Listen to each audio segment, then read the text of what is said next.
When I was younger, my uncle, he was telling me about when John Lennon died. Now, keep in mind, he's never met John Lennon. We're all from the Midwest, so it wasn't anything too personal, but he was working in like some restaurant or something, and the boss's wife made some comment, and he was bawling in the kitchen, and he tried to stab her with a knife all over John Lennon dying. And I remember questioning him, like, how could you just get so emotional over somebody that you never met?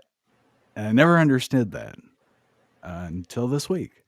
I mean, I get it. Definitely get it. For some people, it could take you back to like a certain time. Usually it's childhood, but it takes you like to like a maybe like a good feeling time. Like that was your only escape from something. So I definitely get it. Yeah, I think that's exactly what it is. I think it's I don't know, man. It's always been a constant. He's always been, there. Now he's not. Yeah, I definitely thought he was gonna be one of those people that just live forever. Like Dick Van Dyke? Yeah. Or Vince McMahon. Or Vince McMahon. I mean, some of my earliest memories were just Hulk Hogan. Not necessarily watching his matches and stuff, but he'll always be like a topic of conversation or always get brought up somehow. Yeah, you have music people, but outside of music, one of the first mega stars. That's true. And that's pretty interesting that, you have like Michael Jackson, Michael Jordan, and Hulk Hogan. It's like one of these things is not like the other. Wow. Depends on what Michael it was. He tried as hard as he could. I guess that just illustrates how much of a giant of a man he was to eke into that echelon. Yeah, the biggest thing in wrestling probably will be the biggest thing in wrestling. Ever. I don't think it'll ever be anything that can be duplicated, especially with like they tried how the world is now. Well, I mean, they tried to duplicate it with Lex Luger. That didn't work. They had transition champions for a while until Stone Cold came around, but that was a blink of an eye compared to Hulkamania. Yeah, and it was a different because Hogan was like the all-American guy. Stone Cold was like the anti-hero. So it's a different feel. Yeah. You can say they tried also with like the Ultimate Warrior. Yeah. No one's ever going to come close. As movie catalog, that's another story. I think Cena and Rock have him easily beat there. Batista too. According to John Cena, Batista is like the guy, the wrestler turned actor. And of course, unless you've been living under a rock, you would know that recently Hulk Hogan's passed, and you had a who's who of wrestling sending their condolences, sending out their tweets, sending out their good messages. You had people like Vince McMahon, he sent out a tweet. The Rock sent out a tweet. Bischoff sent out a tweet. Shane McMahon. So it was really like a who's who. Undertaker, Shawn Michaels, Triple H, you name it, all sent out something positive to say about Hulk Hogan. I should say Sting and the Young Bucks, Sting, he also said something. But there was something missing. As of Thursday, moving into Friday, everybody was tweeting out their words. But something was missing was, at this point, the official AEW account had not sent out anything. But Hogan was never in AEW, so maybe they were just going to stay out of it, because why would the official account tweet it if he was never in AEW, is what a lot of people would say. Okay, fine. What about the man behind AEW?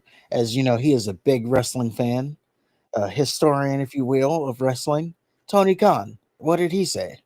Well, as of Friday, nothing. So then it became a story that AEW had been silent on the whole Hogan thing. Like outside of Sting, the Young Bucks hadn't said anything really. I think they posted like a picture in red and yellow or something like that. So no one in the AEW realm had said anything. Well, we get all the way to Saturday to the airing of Collision, and AEW seemed to finally have did the right thing, and they acknowledged Hulk Hogan. So this is what aired on Saturday. Fans, we appreciate you being with us here on Collision each and every Wednesday or each and every Saturday. Don't forget, Thursday will be Collision coming up live next week. And it was quite a week for all of us who have been in professional wrestling for a long time with the unexpected death of Hulk Hogan. Hulk Hogan was the man who brought professional wrestling into the mainstream in the 80s and in the 90s, right here on this network, right here on TNT, almost 30 years ago. Hulk Hogan lit the fire that began the Monday Night Wars. And he also put WCW on the cable TV map right here on TNT. And, you know, sometimes we take a look at these stars that are bigger than life, and we forget that they are just like us human. And we forget they have families that care about them. Our condolences go out to Hulk's family, his children, Brooke and Nick, his wife, Sky. And if you've never lost a member of your family, you have no idea what the pain they are going through right now. And believe you me, it is intense. From all of us here at All Elite Wrestling, R.I.P., brother. So there you have it. Props to AEW for actually acknowledging Hulk Hogan. It's kind of funny because I was seeing that JD from NY was calling out AEW for not saying anything about Hogan. Oh, yeah, he was a big person. Disco Inferno also tweeted something out like, is AEW really not going to say anything? Totally unrelated, but I saw that Disco Inferno retweeted the latest ICP album teaser. And just the fact that Disco Inferno and ICP have a crossover, that tickles me.